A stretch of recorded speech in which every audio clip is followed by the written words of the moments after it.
Nancy Dillette, and I'm an academic associate and an oral historian at Arizona State University.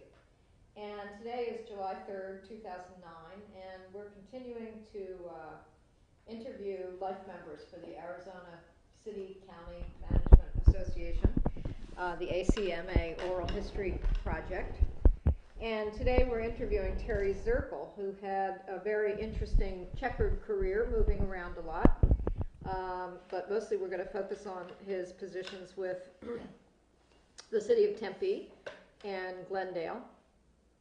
And we're trying to document the history of life members in Arizona to not only tell the story of the various cities that they managed, but also to have them share with us the values and the principles of the people who were actually building the profession of the council manager form of government. And today we're interviewing in Terry Zerkle's home in Cave Creek. And I think we'll just start with a very early basic question. Tell us where and when you were born. Well, I was born in West Liberty, Ohio in 1943. Okay. And when was the first time that you had any indication that you might be interested in public service? Well, I come from a family that was involved in public service. My father, who was actually an excavating contractor, served on our village council in my hometown for 16 years, and he was the president of the council for a number of those years. So it was just something that I grew up with. I didn't really think that I was ever going to become a public servant, but it was a part of my early childhood, upbringing. Mm-hmm. Can you talk a little bit about that period? Was it a city manager form of government? No, my hometown was a village of about 1,700 population. So there were only like 2 or 3 full-time employees with the town. There was a town marshal and a clerk and a person who headed up the streets and water and sewer and all the public works activities. So a lot of the direction that was provided to those 3 staff people, if you will, came from the council itself. So, but it was a very close-knit community. It was a farm community, and it was a period of time, growing up where community literally took care of one another. That was my orientation to life. Mm-hmm. So was it there that you had your first official position as a public servant? No. When I finished high school, I went to college for a semester and then worked in a clothing store as a retail sales associate for 3.5 years, and then got married and went back to college and got my undergraduate degree, and worked a year after I got my undergraduate degree for a couple different entities, Western Electric in Columbus, Ohio, and Cutter Laboratories, which was based in California, but I was a territory manager for Cutter Laboratories for a while. I had an opportunity to go back to graduate school on an assistantship at Eastern Kentucky, where I got my undergraduate degree.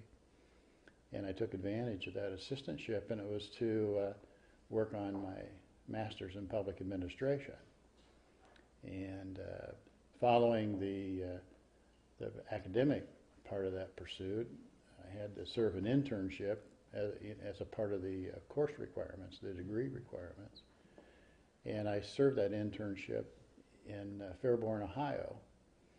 And then I was with the city there for almost 6 years. I progressed from being an intern to director of planning, and first administrative assistant, then director of planning, and then I was assistant city manager.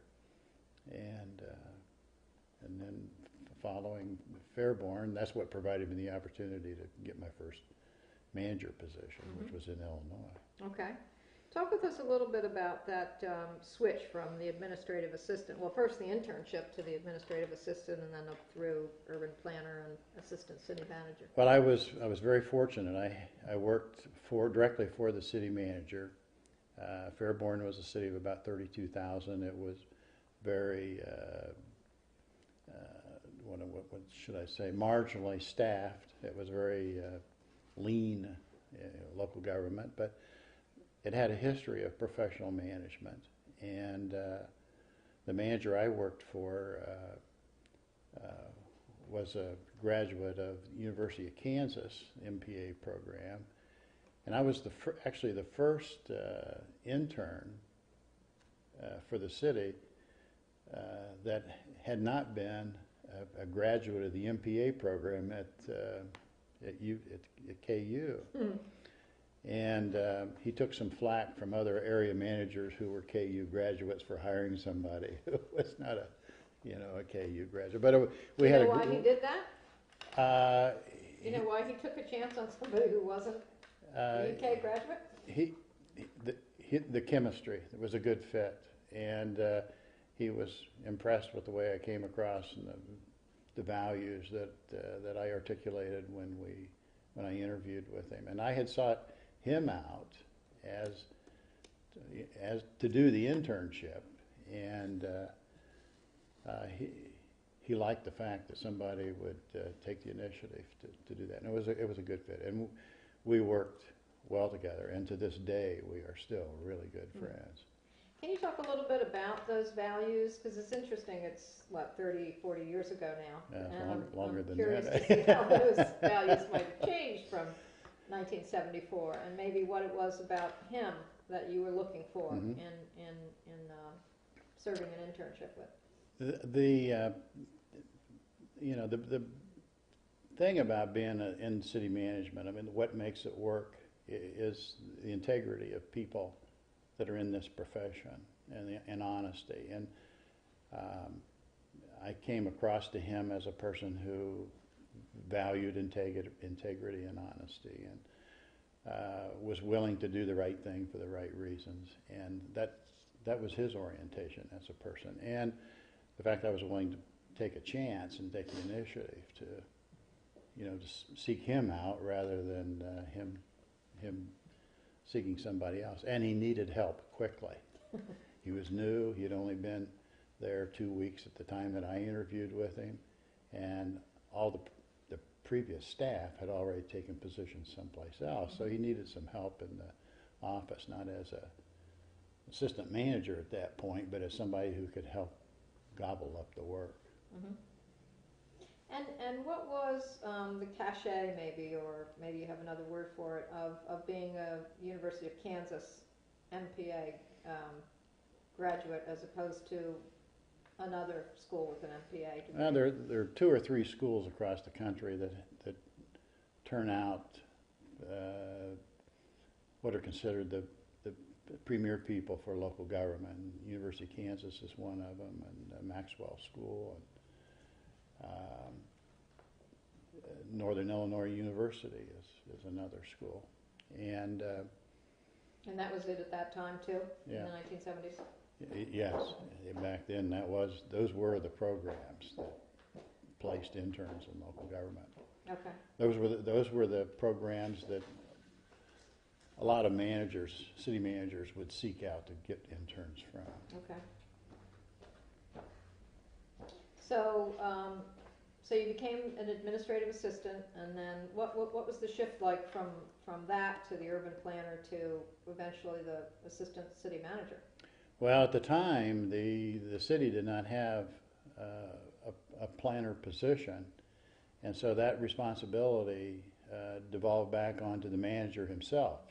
And it's very time-consuming to staff a planning commission and a board of appeals, and I ended up providing the manager with assistance, hands-on assistance in doing that, and actually preparing staff reports for the Planning Commission and for the Board of Appeals, and presenting them and handling the interaction.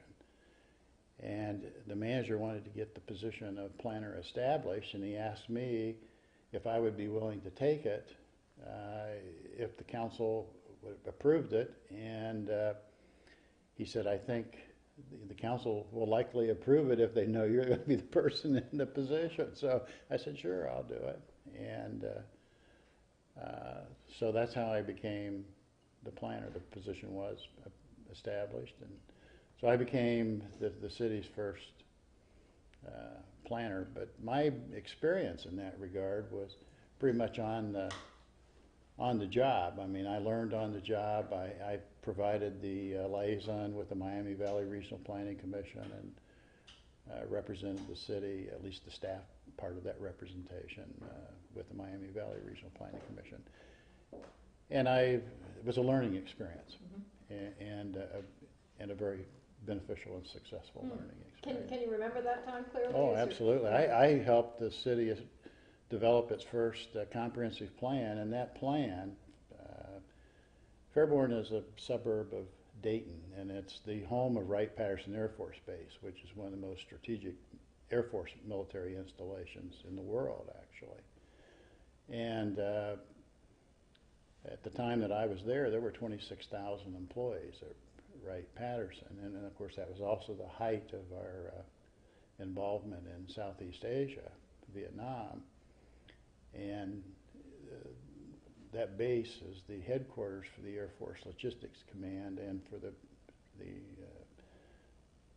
Materiel Command of the Air Force. So all the materiel coordination for air bases all over the globe were provided out of that installation. And the thing that made it work for me anyway was the notion of drawing on the strength of that installation to also help support the community and to help the community grow its commercial and job base.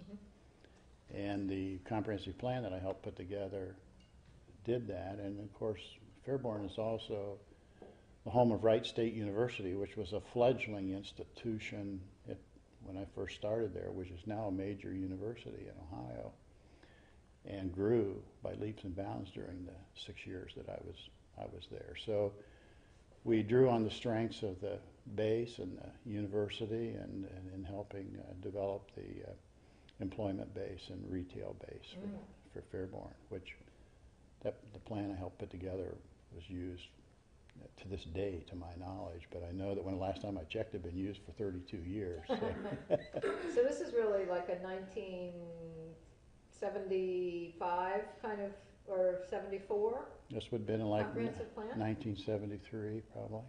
72, 73, that time frame. So what was going on in the 70s?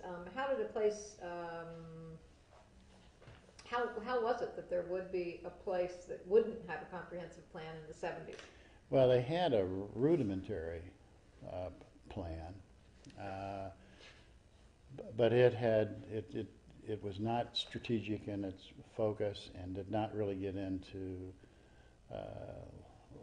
major land use planning in a way that would help direct growth.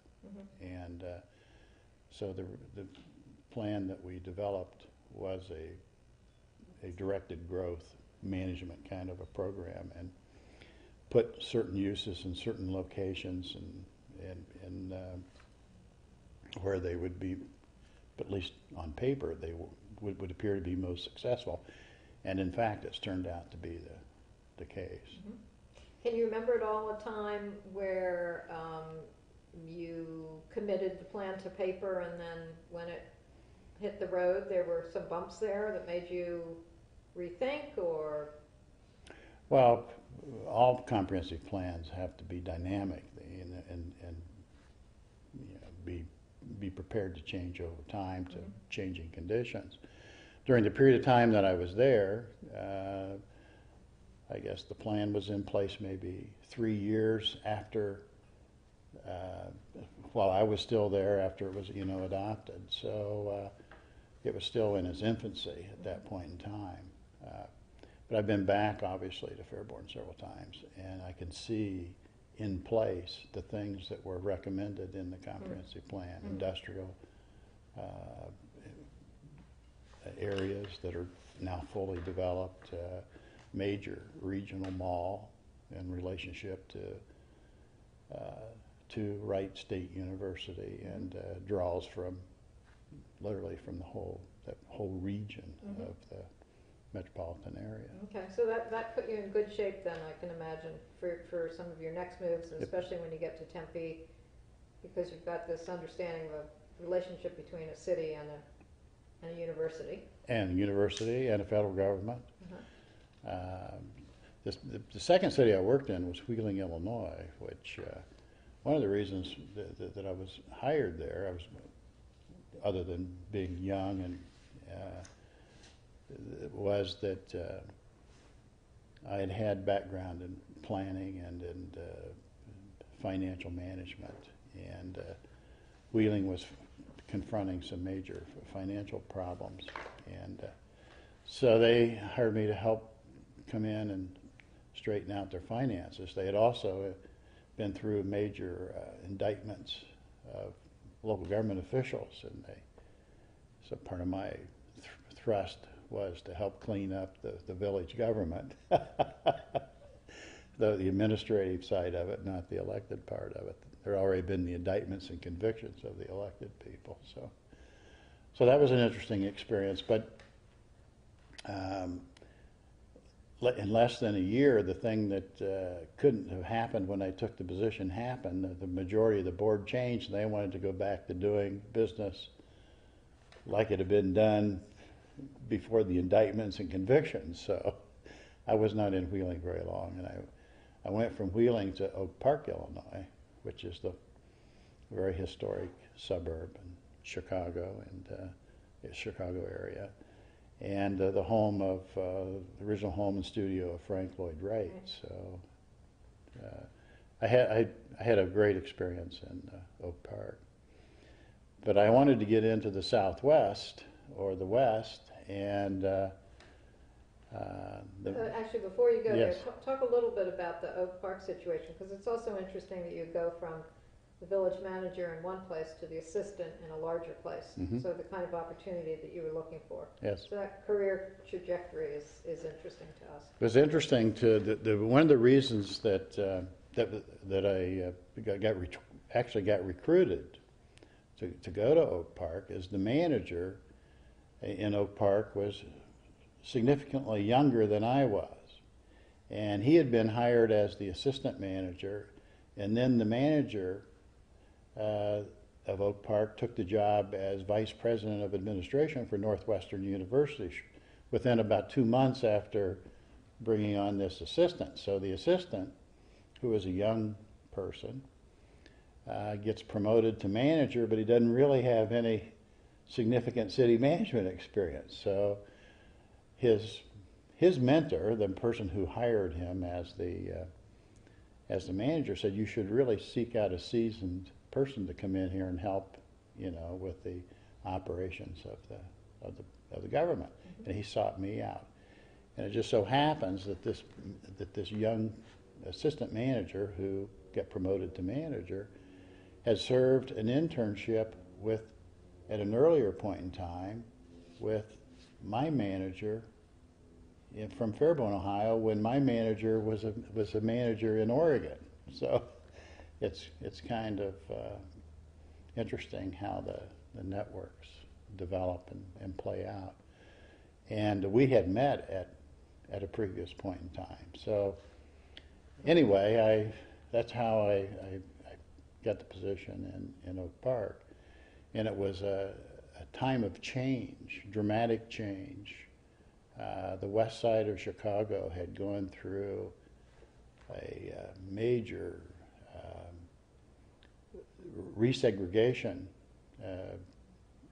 experience, going from essentially almost 100% white to essentially about 98% black in a period of about 3 or 4 years, and the west side of Chicago abutted Oak Park, and there was great concern that there would be the white flight from Oak Park, which was a primarily, residential white population. But Oak Park passed the first fair housing ordinance in the United States, even before the Congress of the United States passed fair housing. There was a fair housing ordinance in Oak Park, and Oak Park went through a period of actually encouraging integration of the community. And I was there at a period of time where I learned from that experience of proactively integrating community. Mm-hmm. Do you know the year that they passed that fair housing ordinance? I know you're there in 78, 79. So yeah. Was it just prior to that? I think they passed their ordinance in, it would have been in the early 70s. But I don't remember the year. It was in place at the time that I started there. So that was talk more about what happened in that period. It's about, you're there almost 2 years, a little over a year and a half. Mm-hmm. So you're kind of expecting now that you're not going to be that long in any one place. You kind of set up this pattern that you're gaining experience. You're going to be either recruited or move on for a number of different reasons. By now, you're married. Yes. Your family is just following you. Yes. So I would assume because that integrity that you talked about when you first went into public service needs to, I assume, follow you wherever you go, or else you're not going to be recruited. Yeah, that's right. That's so true. Can you talk about that a little bit? Well, the manager of Oak Park that hired me, the young person, wanted somebody that would be there 1.5 years to 2 years to help him get grounded, as well as to help things keep moving in the community. It was a very dynamic community, and so it was understood that if another manager position came open that I was interested in, that I would be free to pursue that. And my goal ever since I was a child was to live in a warm weather climate. I grew up in Ohio. I didn't like snow. I didn't like the winters. So my goal as a young person was to ultimately get into a climate where the sun shined most of the year. And so my secretary in Oak Park knew that I aspired to be in a warm weather climate, and she and her husband had purchased a property in Tempe, Arizona, for their son to live in while he went to ASU. And she also was very familiar with Boulder City, Nevada, and had been through Boulder City many times. And she told me when she saw the ad in the ICMA newsletter for Boulder City, Nevada, and she says, "Terry, this is a beautiful place. If you're interested in getting into a warm weather climate," she said, "this would be a place to consider." And I looked at the ad, and the community was only 10,000 population. I didn't want to get locked into a small city. She says, "Oh, it's beautiful." She says, "It's absolutely gorgeous." So I made application for the position, and I was, I think there were 140 applicants for the position of city manager in Boulder City, and I was the one that was selected. And it was a great experience. I was there almost 6 years as manager. I had at the time I had that I left, I had the longest tenure of any manager that had been city manager of Boulder City. Boulder City has an interesting history because it was a federal government reservation up until 1960. And then the federal government negotiated the transfer of local government rights with the state of Nevada for Boulder City. And Boulder City was organized under the model city charter. At the time, it was the only model city charter government in the entire state of Nevada, and it called for council manager form of government. And there were 3 prohibitions in the charter: no gambling, no sale of liquor, and no prostitution. 2 of those, or pardon me, 1 of those prohibitions has since been amended by a vote of the community. They do sell liquor, but there's still no gambling or no prostitution. It was a great experience. I mean, Boulder City is a federal government community. It's the regional headquarters, the U.S. Bureau of Reclamation. It's the headquarters for the Lake Mead National Recreation Area. There was a large operation of the U.S. Bureau of Mines there when I started. National Park Service. Well, I think I mentioned that. It was a headquarters for the Western area, the Western Area Power Administration, which is the marketing arm of the U.S. government for the hydropower off the dams on the Colorado River. And it also had large contingent because the generating facilities at the dam are actually operated, at least they were at that time, under license to the Los Angeles Department of Water and Power and the Southern California Edison. There were large contingents of Los Angeles Department of Water and Power employees and Southern California Edison there as well. So it's a very professional community, a very highly educated, and great place to, it's like living a Norman Rockwell painting, actually, very Americana. And of course you had Lake Mead close by, and great recreational resource. But it was a great learning experience. I was hired there to implement a voter enacted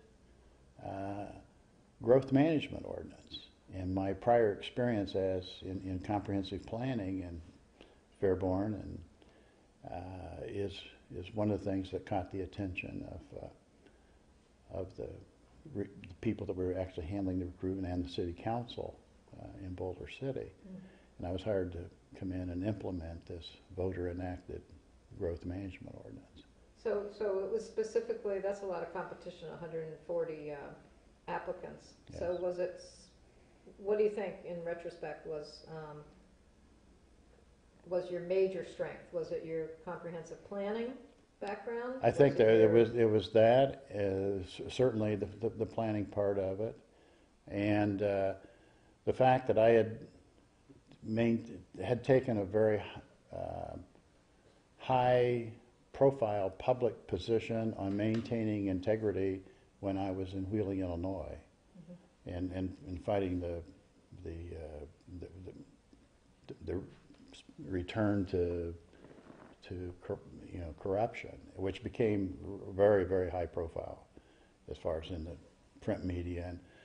And so when they checked out my references, I had these absolutely glowing references from managers, from elected officials, and they wanted somebody with those impeccable credentials coming in as the manager there, as well as somebody who had the background in planning and growth management. Mm-hmm. So talk to us a little bit about the challenge of managing the growth and implementing that plan.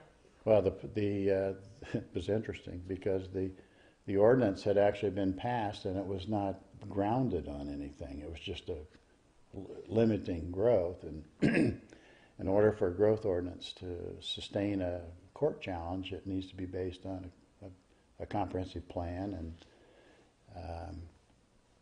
a utility services plan.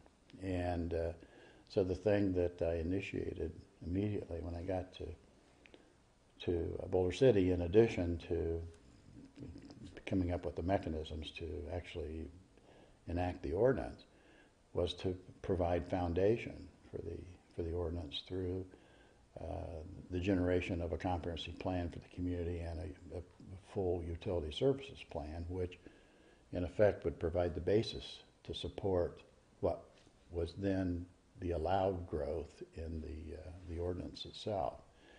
And of course there has to be a a reasonable relationship between any attempt to limit growth to the service that's available to actually support that growth. Because there's property rights issues involved. You know, people own property, they're entitled to the use of their property. But that use is also predicated on the community's ability to be able to support that use once it's in place.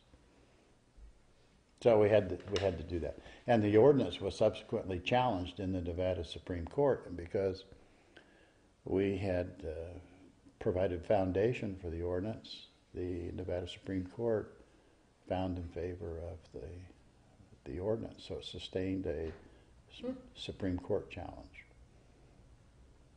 So what was that transition like then from, you had been serving as the assistant village manager most recently before you became the city manager. How did you make that transition? And what kind of support did you find to help you to become a city manager? Well, it was the second time that I had been a manager, and again, I was very fortunate in having had a good mentor when I started in Fairborn, Ohio. And for young people, I think it's extremely important that, I mean, the one thing you can really do as a young professional is seek out a good mentor. And the mentor can be internal to the organization you're in, or it can be external to it. And I was fortunate. I had just an absolutely excellent mentor. And so a lot of what I took to my first two manager positions, the one in Illinois and the one in Boulder City, Nevada, were the result of the mentoring that I got. And there are things you do when you go in as a manager if you want to be successful. You have essentially 90 to 100 days to establish your presence in an organization, and that will stay with you then the whole time you're in that community. So you have to make the most out of that first 90 to 100 days. And part of that is learn as much as you can about the organization itself, what makes it work, where changes need to be made, where the key players are internally. And you also need to do an incredible amount of outreach outside the government itself, and establish a presence in the community and with leaders in the community, and do it in a way that's not political but is politically sensitive. You know, so there are things you do to position yourself to be successful during your tenure. How would you characterize your style, maybe at that time? At that time, the style is important.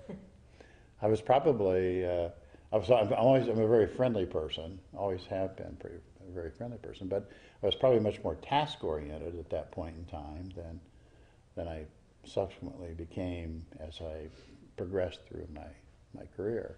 But when you're in a small city, you wear many different hats. You don't have the benefit of a lot of staff support. So you have to be, in effect, maybe the human resources director in addition to being the manager. You may be the chief financial person. You know, you just wear many different hats that in a larger organization you have, you know, qualified, competent staff people to provide that kind of support.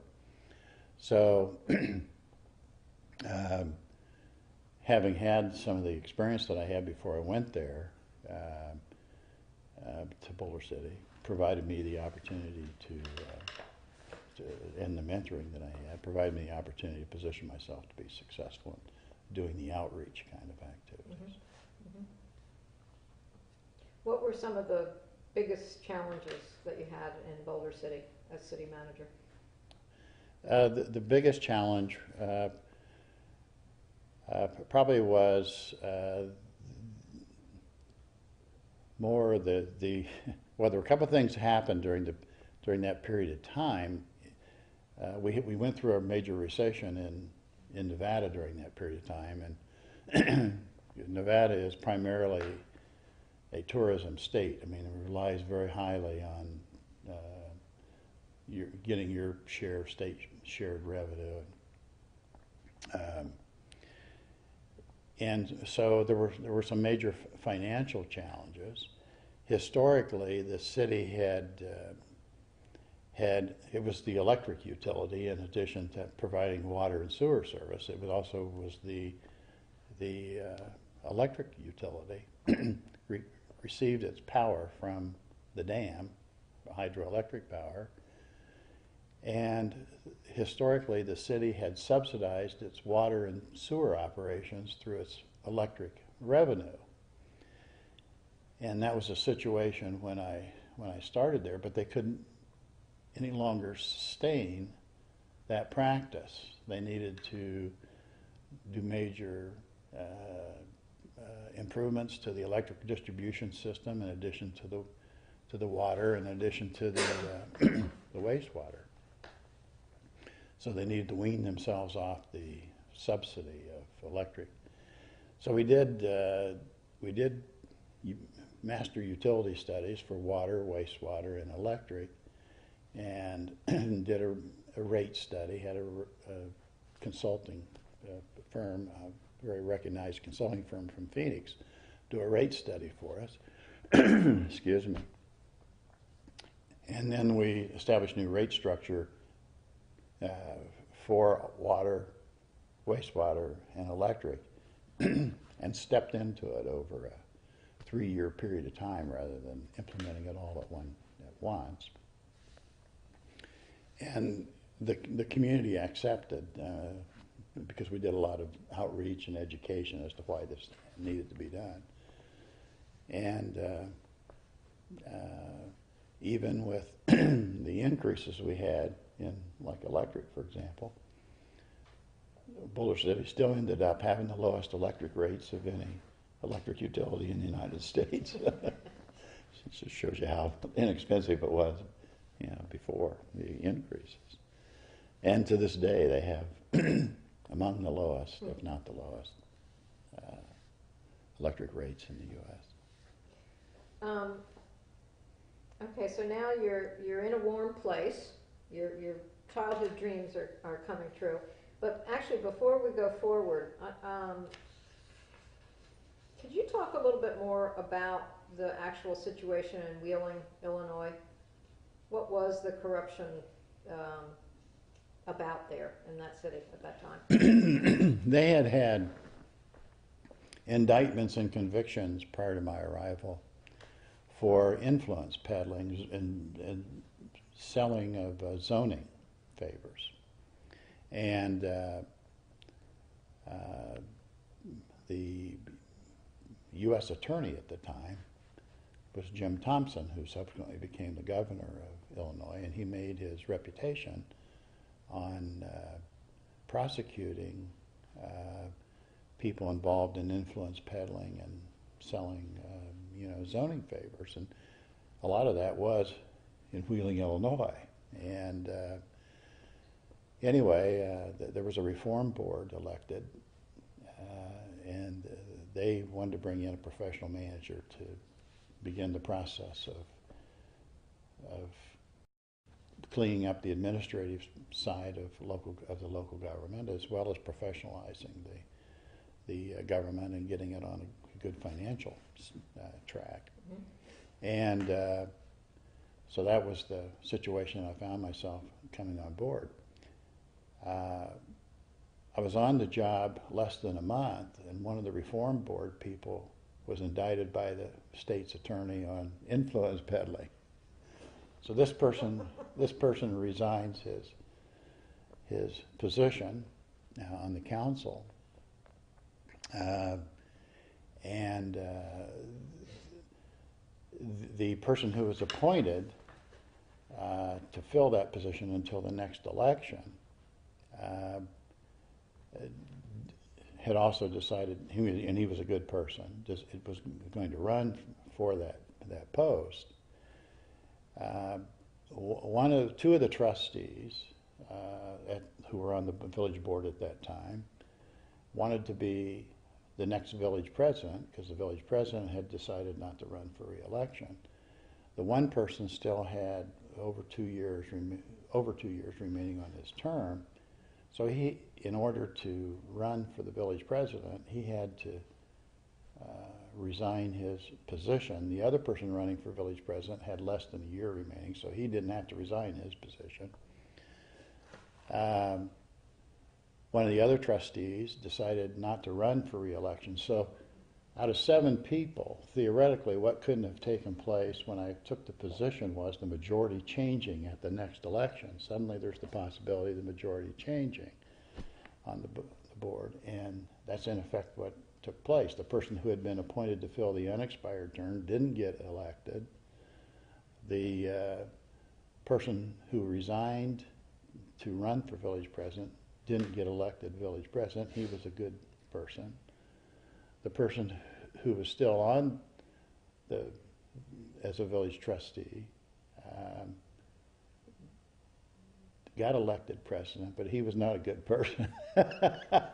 And after the spring election, in which these people were, the new majority was established, but before they had taken office,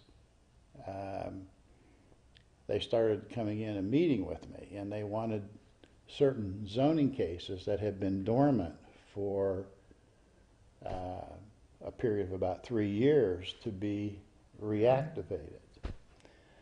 And they wanted the staff to support these issues when they came before the different bodies, either the planning commission or ultimately the village board. And we also had some major problems in the police department, and the chief decided to retire, and these new board people would come in, always less than a majority, but frequent enough visits with a different mix of them that it was clear where the majority was. They wanted me to appoint a certain person on the police department, the new chief, and that person had some history which would not support him being the chief. But I said, you know, it's the manager's decision to make, and it's my intention to make that decision based on merit and fitness as determined through a competitive selection process. Well, the new village president, who was still on the board but was not yet the president, said, no, that's not acceptable. You need to appoint this person chief, and no uncertain terms. Well, every time they visited me, I'd make a little note of the date, time, who was there, what they discussed with me, and I'd put it in a file. So ultimately I requested a meeting, an executive session with the village board to discuss personnel matter. The majority of the board refused my request for an executive session, and I had anticipated they might do that, so I had already written up 2 different memoranda. One with the general subject, and another with all the details and the specifics on the visits. So I ended up submitting those 2 memoranda to the village board confidentially, and there were 2 good, really very honorable trustees out of the 7 on the board at the time. And they released my confidential memo to the press, so it became a very, very high-profile event. And the board majority, called a special session, and they fired me. And as a result of that, the community literally got up in arms and forced the board to pass the first public official recall ordinance in the state of Illinois. And the board majority got their attorney to write the ordinance and render an opinion that they couldn't be recalled under the ordinance. So they, over the course of the next 2 elections, all those people were voted out of I office. see. So this is a truly momentous It was a major, major it was a major point in your happening, career. yeah. Had you had any inkling of anything, well, I'm sure similar to this, but anything to that degree in any of the other positions you had been in? Well, in Wheeling, that was only the second city I'd worked at. And the thing that I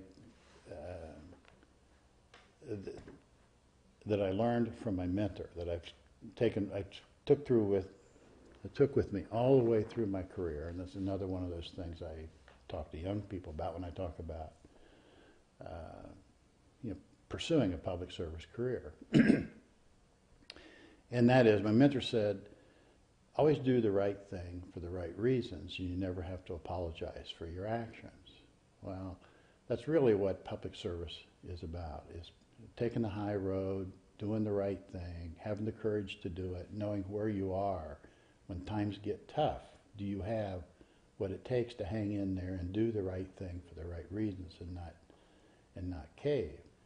In the case of the Wheeling situation, it was, to me anyway, it was very black and white. That job was secondary to my long-term career need. And so taking the high road, for me anyway, was an easy decision to reach. A lot of people in the community were really distressed in terms of what happened to me.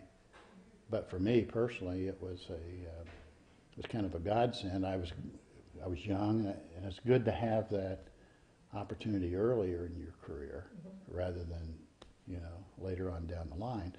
At the same time, it's good to know what you would do in that kind of situation if you're ever confronted with it again.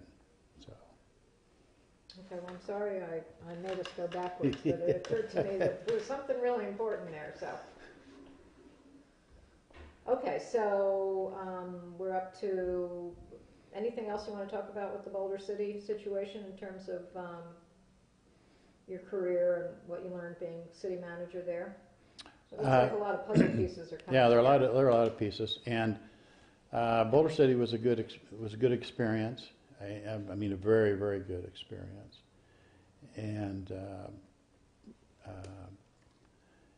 the combination of the three experiences that I had had up to that point in time, which was in Fairborn and then in Wheeling and Boulder. I'm sorry, four actually, but with Oak Park and then Boulder City, provided me a breadth of experience that I was able to take with me in my next assignment, which I wanted the opportunity to work in a large city and to see if I really wanted to be a manager of a large city. And a good acquaintance of mine who I had met in Illinois was appointed the manager of Arlington, Texas, and he recruited me to be a deputy manager of Arlington, Texas.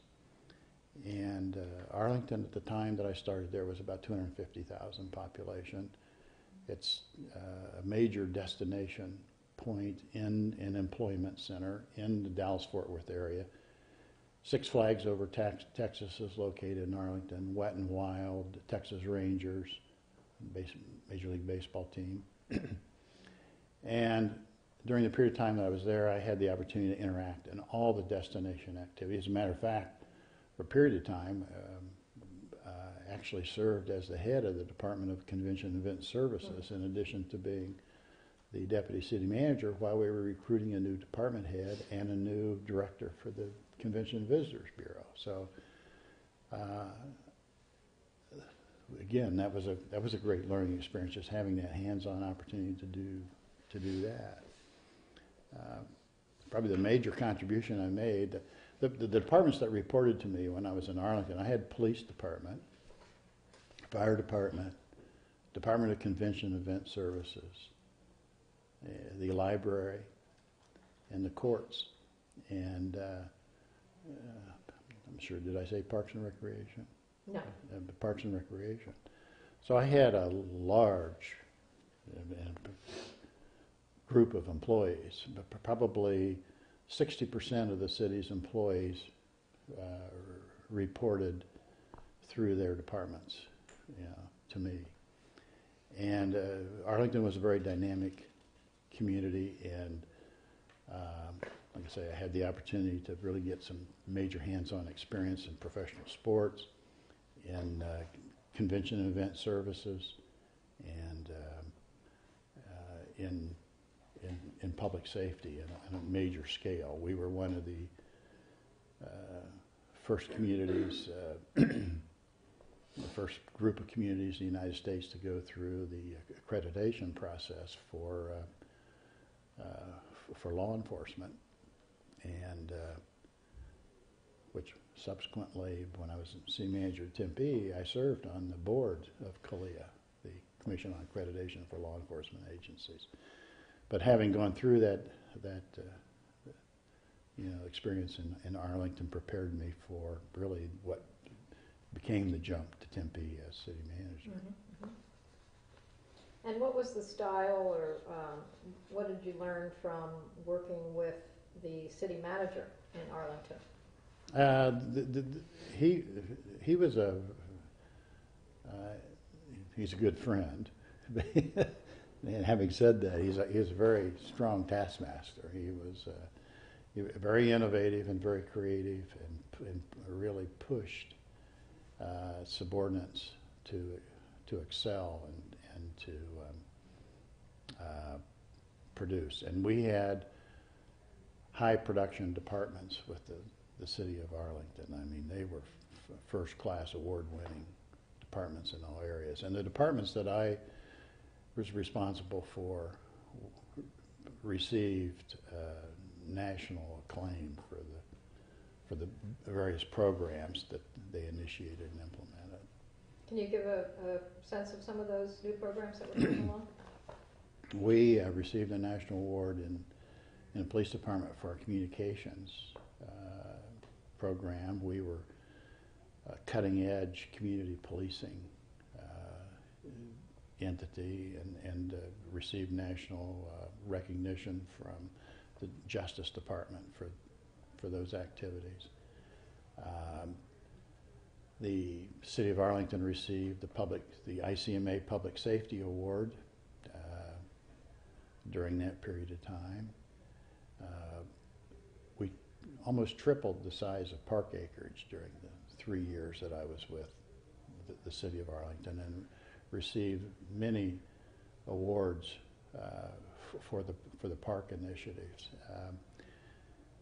We partnered with the private sector in receiving a strip of land along the northern edge of Arlington, along the Trinity River, which became the Trinity River Linear Park, which has received national recognition. And it's a mixed-use type of park. It's meadows, it has active areas, passive areas, play fields, children's park. I mean, it's become a real showpiece. So it puts you in good stead for Tempe Town Lake, which will be coming up. Yes. Are you picking up radio or television? No. Okay. Can you talk a little bit about when you're in Arlington, that's really your first exposure to a large city? Yes. And how do you account for the departments being award-winning and innovative? What's happening with the city manager to make that situation? How do you account for it? In order to be successful, I mean truly successful, I think, in city management, you have to be willing to surround yourself with people who are smarter than you are, that really know what they're doing, and that have the ability and the capacity to lead change and embrace it and not stick on the status quo. And you have to be prepared to reward those behaviors, and reward doesn't necessarily be monetarily, but recognize and and empower people to go out and take chances without being judgmental when mistakes are made. Mistakes are going to be made. If you're doing something, you're going to make mistakes. The thing to do is recognize that a mistake made in good faith is not necessarily a mistake that needs to be sanctioned. You know, you learn from those kind of mistakes. The manager I worked with in Arlington was a person who was keen on surrounding himself with good people, and not just at the deputy manager level, but in the departments, because it's the department heads that really make things go on a day-to-day basis. You need good deputies, but the department heads are really at the heart of the administrative process in local government, and so you want the best that you can have in those positions. And this was his philosophy, and that when we recruited new department heads when I was there, and we recruited a new police chief, we recruited a new park and recreation director, and I was heading up those processes for the city of Arlington. We went out to get the best that we could get, and we did. We were successful in doing that. Mm-hmm. And it showed in terms of the quality improvement of those department activities, which the departments had good people in them. They needed leaders who could provide alignment and create a vision and provide focus and direction for the future, and do it in a collaborative way, and recognizing that the power of an organization, a municipal organization, are really the employees that are doing the work on a day-to-day basis. I mean, that's where it happens, and to the extent that people feel empowered to go out and do the best they can do, and they have the opportunity to make choices and make contributions, and the freedom to do it, and that it's valued mm-hmm. by people in authority, you get it back in spades. And what were some of the management theories that were floating around and that you were following in the, I guess that's the mid to late 80s? Yeah, that helped you to recognize those qualities and know what leadership is and how to. Well, there was a lot of focus on team building at that point in time, and doing things collaboratively, not meeting for the sake of meeting, but meeting with purpose in mind, and valuing input, and valuing input from the lowest levels of the organization. So that period of time was kind of, at least from my experience, was the initiation of a lot of the team building, empowering of employees, and those were concepts that I took with me, when I also went to Tempe, which was actually an incredible experience, which we'll get into here. We'll get into that in a sec. So did you bring in outside experts that would help to evaluate your departments and suggest new ways to think about team building, or was this all internal with human resources? How did you do that? We did. What we did is in Arlington, and it's true of other cities that I worked in, learning is a continuous experience. I mean, if you really want a powerful organization, one that values citizens as customer, you're going to go through a continuous process of learning and development. And what we did in Arlington is we would provide opportunities for employees to get either training internally or exposure to new ideas and new concepts, and which then leads to further development of ideas, and if there's a receptivity in the organization to try new and different things, literally a receptivity for doing that, and is backed by action, there's really no limit to what a high-powered organization can accomplish and what an organization like that can become. And so the manager I worked for in Arlington was one who encouraged creativity and innovation, thinking outside the box. He was very intellectually attuned and enjoyed having people around him that were, intellectually motivated, and he liked to argue, but he wanted people to argue with him and give him another view. Mm-hmm. And I'm not necessarily one into a lot of argument, but nevertheless, that kind of discourse can lead to a lot of change. Mm-hmm. Okay, so let's come up to Tempe. What goes into your consideration to move in late, early 1988 to perform as city manager for Tempe? Tempe is a city that I had been through at an early point in my career. As a matter of fact, there was a ACMA conference in Phoenix. I believe it was in 1980, I believe. It was either in 80 or 81.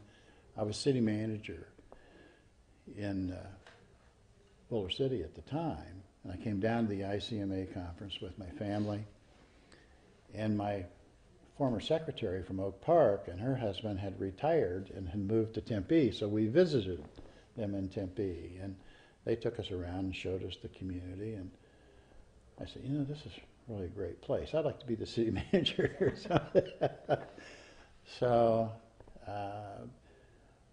But Tempe at the time, when you're in a small city like Boulder City, you're not going to be, you're not really going to be a viable candidate for a city of 130 or 40,000, university community and such. But the exposure that I got subsequent to that, like being in Arlington as an example, with the professional sports and the large government operations, large budget, a large capital improvements program, really positioned me to be considered for the city manager position in Tempe when it came open in 1987, and I made application for it. I had met Jim Alexander previously, and I knew quite a few managers in Arizona, and I called to see what they thought the council might be looking for, and they were very candid with me and shared with me insight. What were they looking for, if you remember at that time? They were looking for somebody who would help take the city to the next level. The notion was back then that that Tempe was this kind of undiscovered jewel, and they wanted somebody to help provide some recognition for the creativity and innovation that Tempe had already invested in at that point in time, and literally to help take the community to the next level and help with the downtown redevelopment. They were in the process at the time of negotiating, the Valley was, with bringing the Cardinals here, and they were going to be playing at Sun Devil Stadium, and Tempe was looking to be the headquarters for the Cardinals and the training facility. Now, none of that had happened at the time that I accepted the position, but it happened in that period of time between the time I accepted and actually started. So I actually negotiated then the Cardinals portion of the relocation to Tempe and the training facility lease and that whole dynamic. Mm-hmm.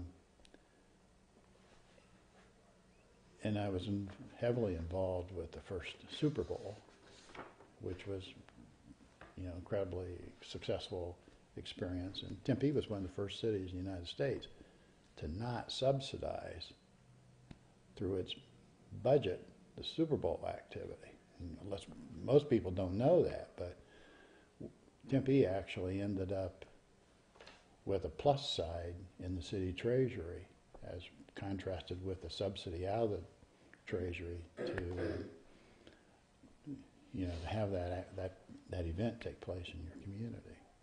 So how's that possible? I mean, why are cities always subsidizing if it is in the realm of possibility not to have to? well, the NFL subsequently tightened up so that they're saying that'll never happen again. I see. So That was the time frame. It was partly the time frame, Yeah, yes. okay. Yeah, we did a lot of advance work on the Super Bowl to get an idea of what the cost would be and where they would come from, and then identifying what potential revenue opportunities would be to the city to offset those expenses. Mm-hmm. And we were successful in getting it done. So are you talking about this is the Super Bowl in '96? Yes. Okay. So let's go back to when you first come in, '88. So you don't realize it at the time, but one of the first things that you need to do is negotiate the Cardinals relocating. Yeah, relocation, yes. And talk a little bit about that with the relationship with Sun Devil Stadium, and I guess that's bringing you into the realm of the university. Yeah, well, the university part of it was negotiating the use of Sun Devil Stadium, and the city was not directly involved in that activity at all. But we were involved in the training facility lease and the corporate headquarters lease arrangement. And I negotiated personally with the Cardinals attorney, who was out of St. Louis, and ultimately with Mr. Bidwell in that lease. And we actually had a very good working relationship with the Cardinals, and Mr. Bidwell and I had I won't say a close personal relationship, but we had a very respectful personal relationship with one another, which is carried forward to this day as well. And it was one of the reasons why I think the Cardinals were willing to take a look at Glendale, because I was assistant manager in Glendale and worked on the new stadium facility and the relocation of the Cardinals to that facility for their games. And that was prior to the stadium actually being committed over to Glendale. So there were a lot of folks that looked at Glendale as being too far west. Well, actually, Glendale's pretty much in the middle of the metropolitan area now. It is not like it was 20 years ago. It enjoys kind of the same geographic position in the valley as what Tempe did when I first went to Tempe back in 1988. It's kind of at the center of the valley at this point. So the growth, a lot of the growth in the valley is going to be on the west side of the valley, in the future. It is happening right now. So talking about growth, when you arrive in Tempe, talk with us a little bit about how obviously the city's really growing at that time, but it's different from the other cities who are annexing and Correct. moving out. Talk about some of those constraints, but that obviously Tempe kind of turned into an opportunity and probably had to plan more than other places. Yes. The focus of Tempe was rather than quantity, they wanted quality. And Tempe was landlocked, and it had no desire to annex areas outside the corporate limits of the city.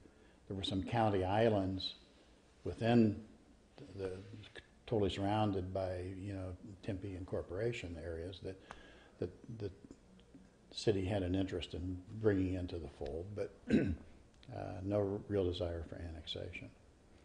And like I say, the focus was on quality rather than quantity, and converting what was then a kind of an eyesore into an asset, which is the river bottom of Salt River. And of course, there had been a vote on the Rio Salado project right before I started as city manager, and it was defeated. It was a regional vote. It was defeated.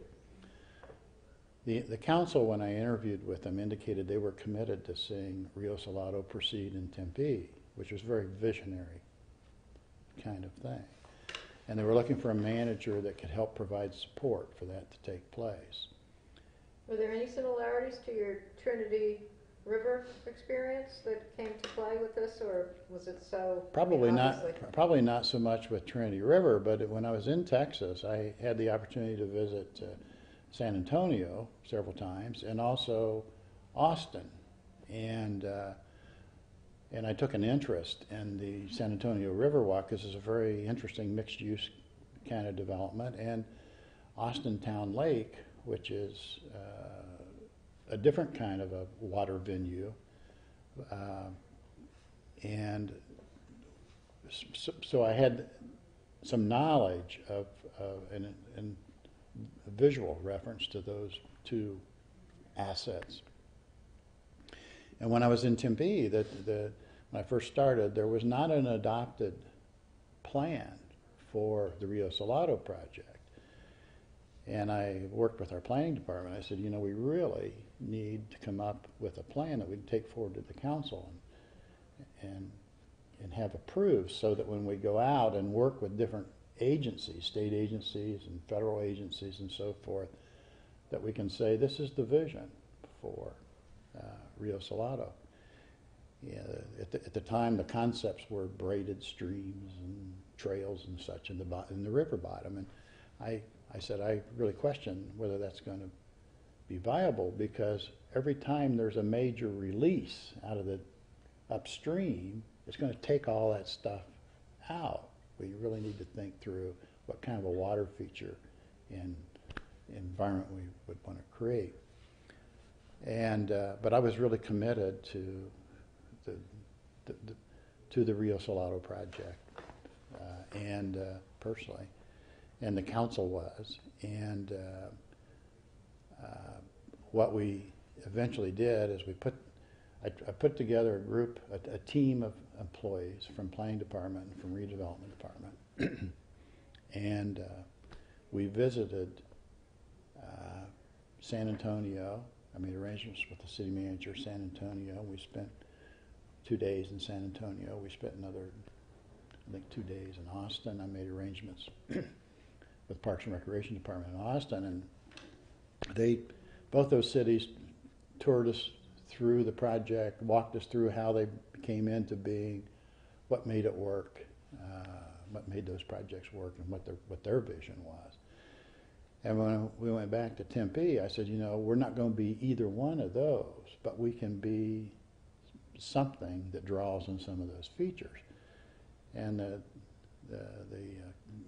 planning department put together the concept for the Tempe Rio Salado, which we took to the council and was approved by the council, and has since. One of the things about the Rio Salado project, before it was anything else, it's a flood control project. Nothing could happen to Town Lake until the flood aspects of that were mitigated. So the thing that took place, and it has an interesting history, because with using about $5 million in city investment, we leveraged over $54 million in value, and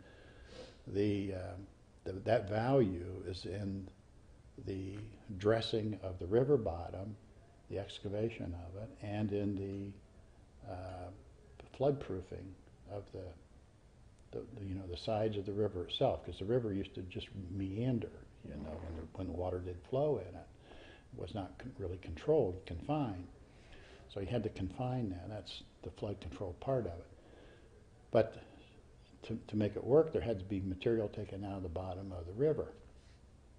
And at one point, a staff was talking about entering into a series of mining, gravel excavation contracts with, gravel extractors. I said, that's going to be pretty unsightly. It's going to take a long time for, to do the, the excavation out of the river bottom. what we ultimately did is partnered with the Department of Transportation with the state of Nevada, or state of Arizona, sorry, and they needed borrow material for the freeway projects, and we wanted material taken out. So the arrangement we worked out was they would compensate us so much a cubic foot for the borrow material, and that value is what they would then put into doing the flood proofing. So the state actually did the channelization of the river. And the freeway you're talking about at that point is for the 202? I believe they used the borrow material for more than just 202. They needed borrow material. It was really convenient though, because it was right there, you know. So they didn't have to bring it in from a long distance, but they used the borrow material on other portions of the freeway as well. So that's how the river got channelized and how the excavation took place. And we did a lot of hydrologic study on the subsurface conditions where the lake now sits. So we knew where bedrock was, we knew where it was porous, and we, had a really good picture of what was, you know, below the surface and whether a lake would work there or not. Mm-hmm. And then I sent a team of people back to Pennsylvania to look at a project where a inflatable dam had been placed on a river in Pennsylvania, where they created a lake that was like 8 or 9 miles long, you know, this inflatable dam. And the thing about the Tempe Rio Salado project, in terms of the inflatable dams and the things that were used to actually make the lake work, it didn't have to be invented. It was stuff that you could purchase, you know. So by doing the studies and by doing the due diligence and the reconnaissance, I put together a team of city employees and people from the private sector to do financing study for Tempe Rio Salado and to brainstorm how we could actually build the lake and finance it and that kind of thing, and not have it be a drain on the city's general fund budget. And that's essentially how the Community Facilities District financing concept was approved by the state legislature. And it's not tax increment financing, because the state legislature here does not take kindly to tax increment financing, but it's a way of financing by using what will be future value to pay for the debt that was necessary to take on to actually build the lake. The land, and the city owned a lot of the land around the lake, which has become some of the most expensive real estate, you know, in the state of Arizona. So the project has just been immensely successful, and it wasn't just one person. I mean, the creativity that went into that by numerous people is just unbelievable, and the commitment that was made by the elected officials to you know, to make that happen, and by the community of Tempe itself, because they were there. They supported that project, and then, you know, so today is a world-class example of what can take place in a urban environment using a dry, ugly old river. How about working with the tribe? What was the interaction with the tribe like? I always got along really well with the Indian community, both of them. I mean, we had interaction with, even though we were not contiguous, we had interaction with Indian communities down south too. And but working with the Indian community was, at least for me, was a good experience. We didn't do a whole lot of things together because there wasn't really that drive to do a lot of collaborative types of things. But I was thinking specifically to do with Rio Salado. Oh, sorry. Well, the lake itself is totally on land that's in the city. So we really didn't have much interaction with the Indian community on the Tempe Rio Salado project. Had a lot of interaction with the university, because the university owns land adjacent, and the university was interested in the benefits that could accrue to the university, but they were not interested in making any investment to make it happen. That was at times was a kind of a sticking point, because the city actually fronted all the study, the cost of the studies, and engineering, preliminary engineering, to make all that happen. We had a good relationship with the university. I don't want to. Could you talk about that relationship a little bit? I mean, you had some experience in other places that were contiguous with or closely related to a university. Talk about that Tempe and ASU relationship. We had, there was not a bad relationship when I started, but it was, at least in terms of the higher levels of the university, it was probably more of a kind of a non-relationship. The city was interested in having a closer relationship with the university, and when Laddie Kaur was appointed president, he was very outgoing, outreaching kind of person, and he and I developed a close working relationship, and the relationship between the city and the university ratcheted up immeasurably during that period of time. And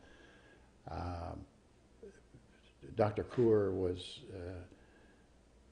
he made it clear to me, he said, if you ever need, to talk with me, I'm available, and he said we don't want there to be a barrier between the university and the city.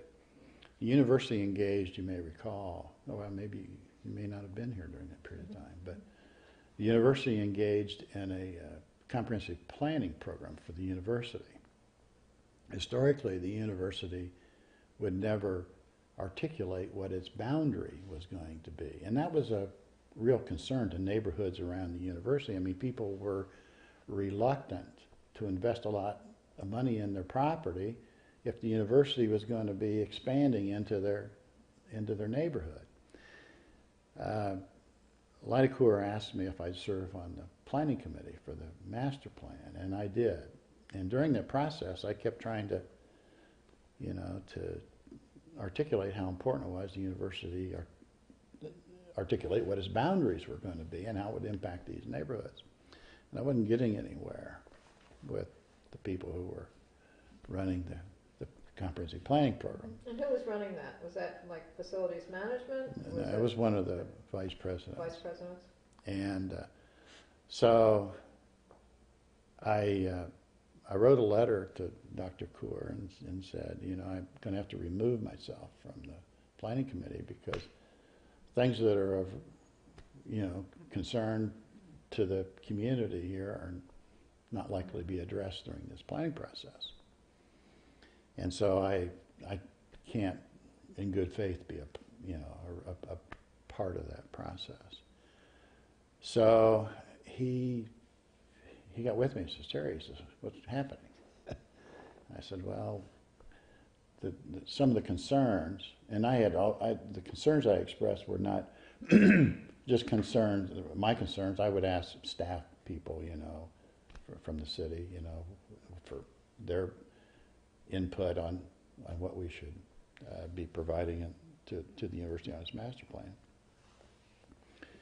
So I said, our community concerns are not being addressed, and I said there really needs to be somebody on this planning committee representing the neighborhoods that surround the campus. And he said, well, please don't remove yourself from the committee. He says, we'll make it happen. And it did. I mean, he solicited a representative from one of the neighborhoods. He actually asked for our input on suggestion for who that might be, and as it turns out, it was a person who lives in one of the University Heights neighborhood who was a faculty member in the School of Architecture, a lady. Who was that? shouldn't have asked me because I was trying to think. I should remember too because she was such a. Catherine Spellman? No, no. I don't remember. Okay. Cut this out. But and the university did. They defined what its boundaries were going to be. They solicited input from the adjacent neighborhoods into the formation of the plan, and it was to me, it was a real example of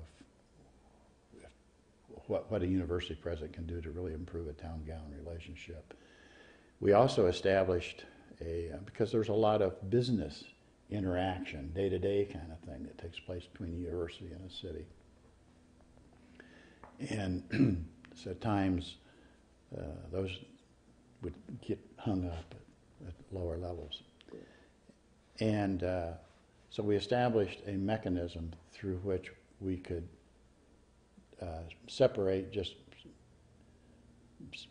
simple administrative kind of interaction from things that were policy, and those things that needed to be addressed by policy people could be ratcheted up to the policy level if they could not be resolved at lower level. And we actually had a formal kind of a tiered process for doing that, which worked incredibly well. And what we found as we continued to develop the relationships is that really very little ever had to be decided at the top. People, as long as they knew they were going to be supported down below, they'd work out, the problems and work out issues and make things work.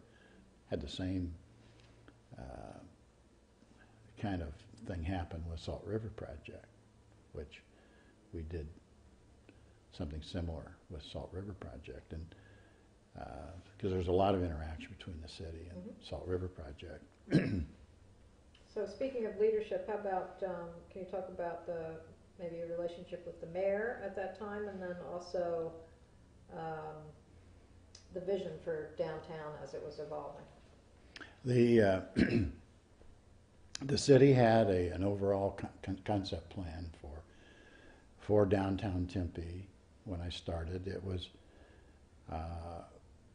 kind of an infancy when I started in 1988.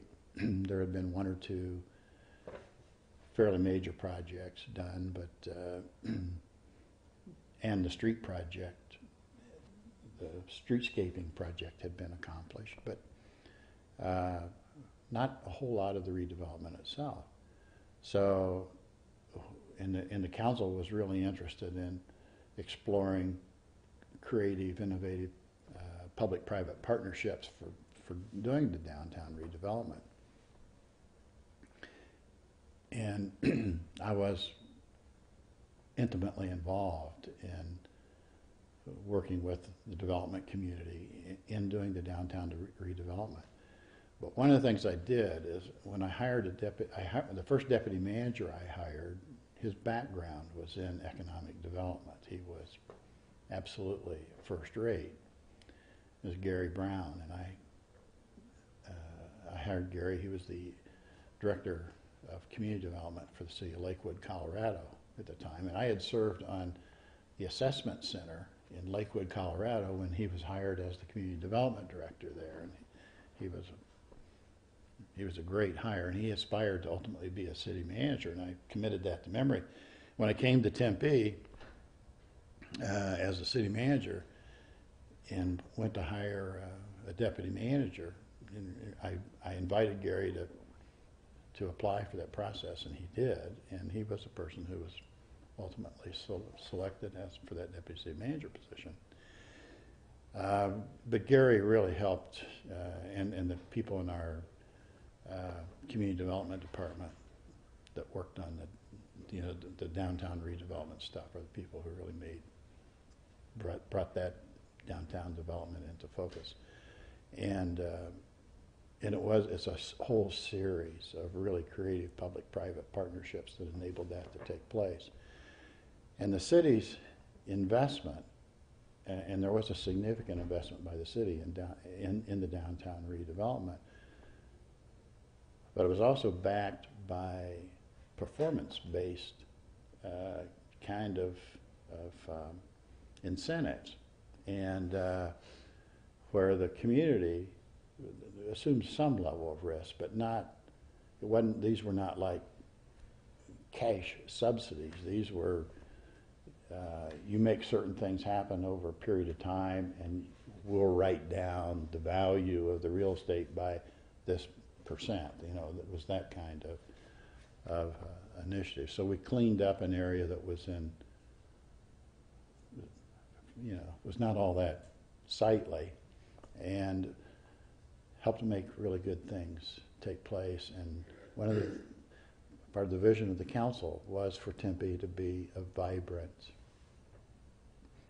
dynamic, and be seen as a vibrant and dynamic city. And the downtown area certainly became known for being a vibrant and dynamic place to be and a fun place to be. Mm-hmm. Created some challenges too. We ended up with a lot of, I have great respect for young people. We ended up with a lot of heavy traffic for just young people there for a period of time, and that created some conflict with the businesses. Mm-hmm. I see that's in the news again at the moment. Oh, is that right? Yeah. I haven't followed it. Okay, so at the same time that you're working on Rio Salado and the downtown vision, the city is really growing, and you're opening up recreation centers and libraries and talk a little bit about the quality of life issues and what went into the decision to approve a public art ordinance. Tempe is a quality of life community, and really receives incredible support from the community itself on quality of life initiatives. Anything from after school enrichment programs to art to, you know, different cultural activities. And we were really fortunate to have that kind of support from the community. And it didn't happen just happening. I mean, the community, the city itself actually did a lot of outreach to the community to determine what the community felt the needs were and what they would like to see happen. We went through probably at least 3 community surveys when I was there, and plus we developed the neighborhood services program, which became a model nationally. I mean, it was emulated by cities all across the country, and that program was incredibly powerful program because it underscores the whole quality of life focus of the council. And the council, to a person, when I worked there, were committed to quality of life. It wasn't about them; it was about the community itself. And Harry Mitchell was the mayor 6 out of the 8 years I was there. And Harry was very much into neighborhood preservation and protecting the integrity of neighborhoods and outreach and relationship building. And that was the focus too of our neighborhood services program, was to build relationships with people in neighborhoods and protect residential integrity of neighborhoods. And part of the outreach of the whole quality of life too was, as you mentioned, the public art ordinance. And the notion was we're building a new downtown, we're building a new place. There should be a commitment there to arts and culture. We would like that commitment to be expressed in a variety of different ways, and it became that any development, any place in the city over a certain number of square feet, there had to be a percent go for, public art. Mm-hmm. And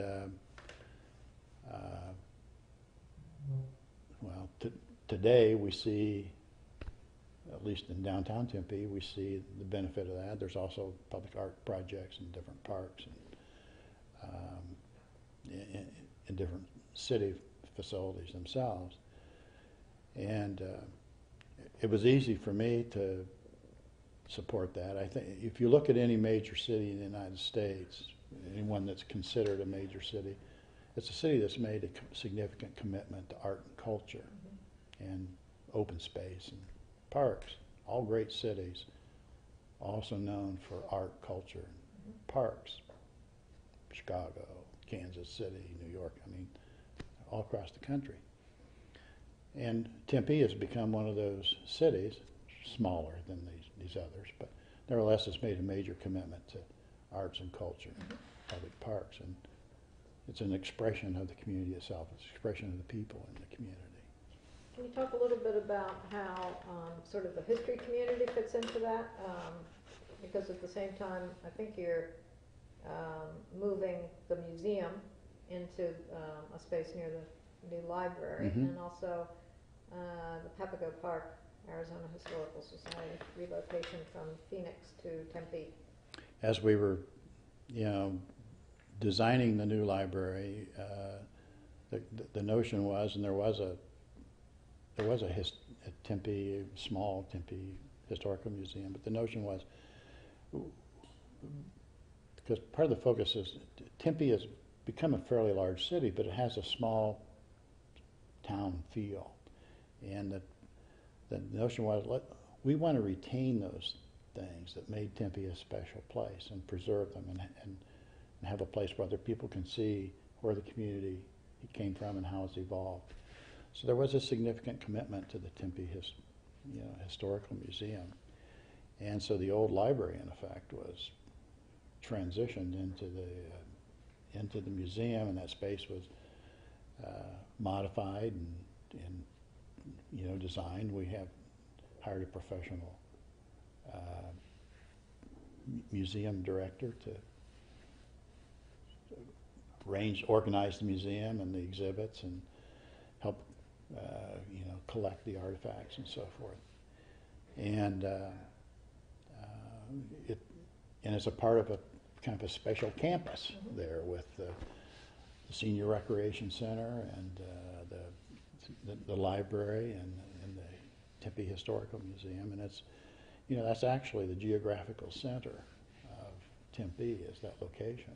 So there's actually an old historical note there. There were back, the City Hall where it's built right now, back when the City Hall, a new City Hall was originally being discussed, there was a major move to locate the new City Hall at Southern and Rural, and there was a group that wanted it down there. There was a group that wanted to keep City Hall down where it is, or in the general location where it is. And the decision was ultimately made to keep it in downtown, because the fear was that downtown would totally disintegrate if if the city moved its assets out of the downtown area. But the museum is in place, and it's I haven't been in it now for years, but it was really well done. And when the Historical Society, the State Historical Society, was looking for a new place, the mayor came to talk to me. He said, Terry, I think our portion of Papago Park would be a good location for the State Historical Society Museum. And he said, I've had some preliminary conversation. They're willing to give that consideration. So, and he also talked, get a feel from some of the council whether there might be receptive. And they were. So the city, in effect, made sites available for the State Historical Association for the museum up in Papago Park. And it's been a good fit, for that area. And I've kind of lost track of that one as well, but I haven't been there now for many years. in the interest of time, I would just want to make sure that we get a chance to talk about your role as Assistant City Manager in Glendale, which happens in 2002, 2003. And I know you go back and serve as Assistant City Manager in Henderson. Mm-hmm. So if we have time for that, we'll talk about that. But take us to what brings you to Glendale in '02. I had semi-retired in Nevada from the city of Henderson as assistant manager and moved back to Arizona. I was going to do consulting work with the Mercer Group, who does a lot of municipal consulting work and executive recruitment for cities, managers, and department heads and so forth. And they wanted a person in Arizona, and I had offered to be that person. And during the period of time that I was here cultivating that consulting market, I had the opportunity to be considered for the assistant city manager position in Glendale, which I took advantage of that opportunity. The assistant city manager in Glendale is a little bit different position than in a lot of cities. It is actually pretty much the chief administrative officer for the city, and there are 4 deputy city managers that report to the assistant city manager. So approximately, probably 70% of the organization reports through the deputy managers to the assistant city manager in Glendale. And during how effective is that? Why have they adopted that system, and is that something that I works think, and have other places? well, I think, yeah, there's not any one model that works necessarily any better than any other. It's what works in a particular community, and that was the model that had evolved in Glendale. Marty Vanacore had pretty much set that up when he was a city manager there, and it worked well for his style, and it has been a model that has continued on. And it worked well for me. I felt comfortable. I'd had experience with all those kinds of departments and major activities, and also provided me the opportunity to be involved in the discussions related to the new hockey arena and also ultimately the multi-purpose stadium, which is where the Phoenix Cardinals play. So there again, I was able to bring previous experience, to bear in helping with some of those activities. Mm-hmm. So was that part of the reason you were specifically, recruited for that? Is actually to lead up that hockey arena and multi-purpose stadium? Not. Or is that just one of the? That's just one. That's just one of the things that happened. I mean, the football stadium actually came after, I started. There was some preliminary discussion, I think, about the hockey arena being there when I started. Or prior to my starting. Ed, I think, wanted a seasoned manager in the assistant city manager position, and somebody that had city manager experience and could help bring that, to that organization. Because he was transitioning from the assistant position into the manager position, and I think he had confidence in me, and we had known each other for a number of years, and so I was asked to make application for that position, and I ended up being one of the finalists, and then being the person who was selected. Mm-hmm. Well, I would love to hear more, but we're running a little short on time. So I want to ask you, sort of in the big sense of the profession. Can you talk a little bit about how you've talked a lot about mentoring, really the importance of that, and the integrity that needs to follow you from position to position. Can you talk a little bit about how the professional organizations really play a role in supporting city managers, the ICMA and ACMA? And also, it's kind of a question about how, if you can characterize if there's anything unique about the situation in Arizona. Well, ICMA and ACMA are both immensely valuable professional associations to be a part of, and they do provide support, but I think also it's important for the member to support the organization. I mean, it really goes both ways. And an organization like ICMA or ACMA is only going to be as effective as the members who belong to it and who support it. And so I've been active in both ICMA and ACMA. I've served on committees of ICMA. I've served on the executive board of ACMA. I've chaired committees of ACMA. I made a recommendation to ACMA here about 3 or 4 years ago that they consider establishing an international component as a part of the strategic plan for ACMA, which they've done. It's still fledgling, but in the future I expect ACMA will do a lot more outreach and different kind of international initiatives. A lot of managers have interest in that. Personally, as a manager, I've always had interest in international kind of outreach. I'm on the ICMA International Committee. ICMA has affiliate relationships in, I believe it's now 18 different countries. They've helped establish the City Management Association in Slovakia, which has become really a model for former Eastern Europe countries. I worked on that when I was a resident advisor for ICMA over in Slovakia, as a matter of fact, back in 1995-96. Anyway, the ICMA is an educational association as well as a professional member organization.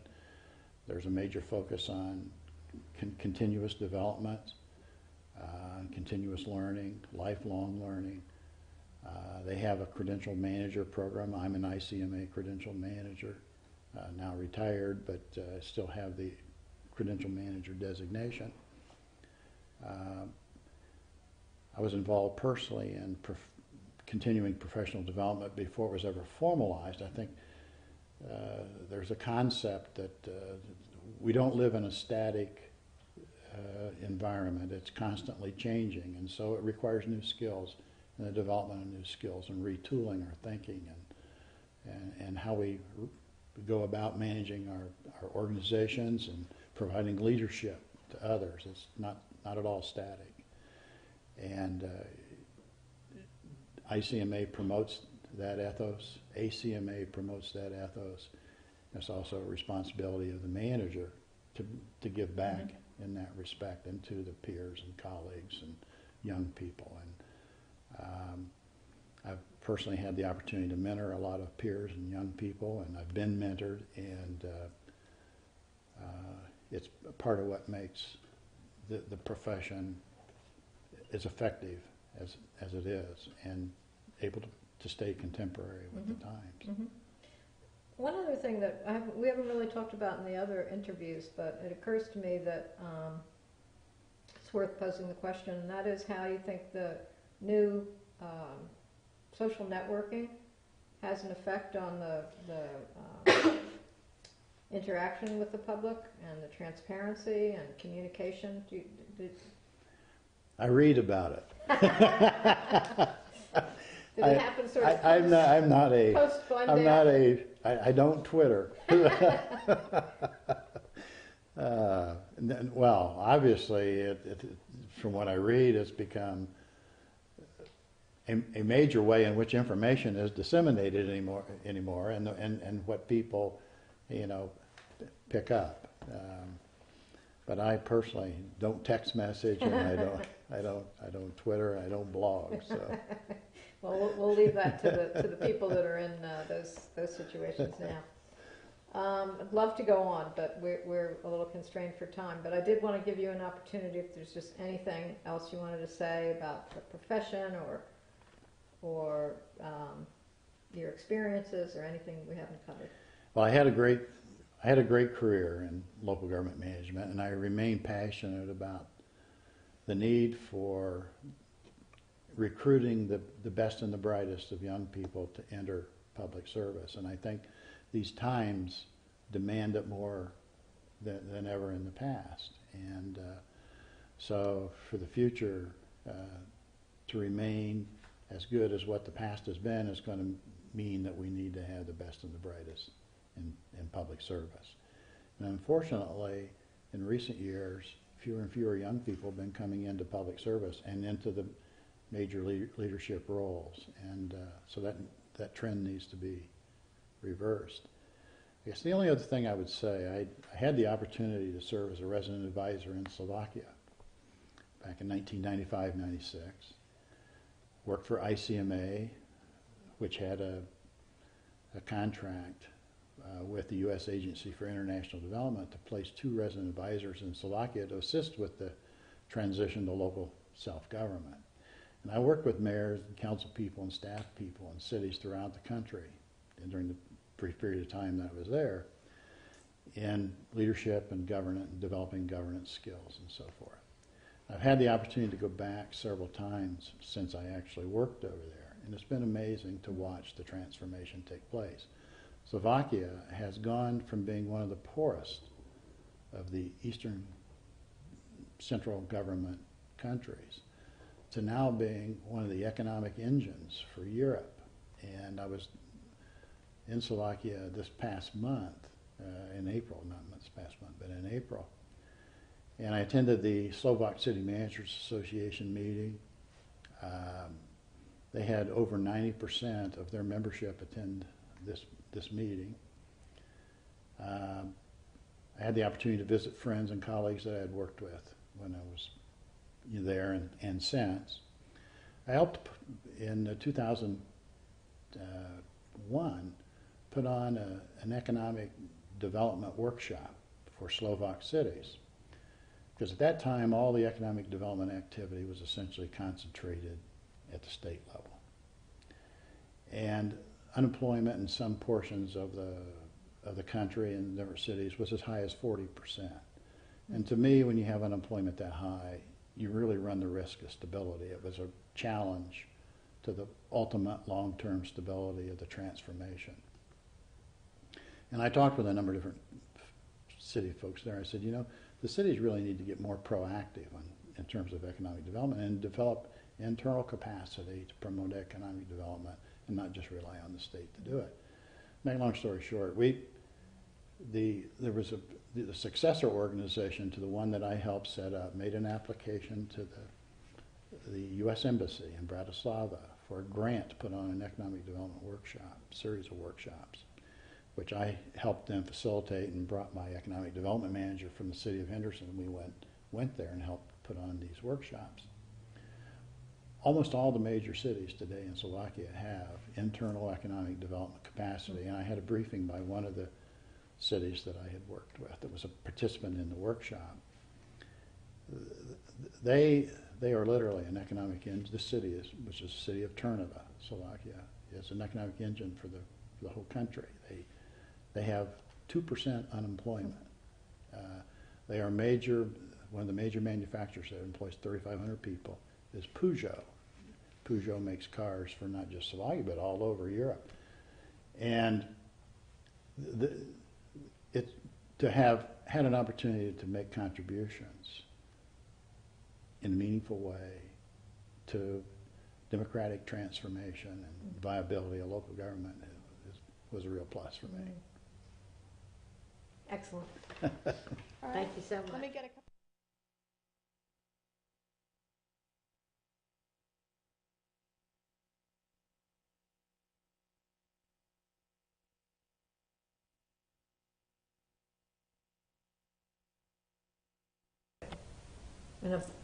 Well, anywhere. They voted to put it back in. Tempe, we went through a recession period back then. Yeah. I've lived through about 3 of these major Yeah. municipal recession periods. Yeah. That Yeah. happened when I was working, but I've been through some bad ones. But when you look at a municipal budget under almost any scenario, almost, and that's where a program like the Victim Assistance Program is going to be found. It's out of the general fund. Are fixed costs. So you can't get into a municipal budget any more than 5 to 7% in terms of reduction before you start getting into bone, muscle and bone. Now, the cities are into about the third. Logically. Okay. But when we get into Tempe, we'll root around in there. Okay. And then when we come back up into Glendale, we'll focus on that. But otherwise, I really want to get a sense of what are the skills that you're gaining in each of these skills and opportunities and challenges in each of these positions. Okay. And so we'll go like that. But very informal, so. Choices. Sure.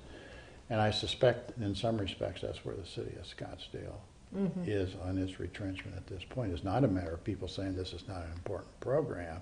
It's like you look at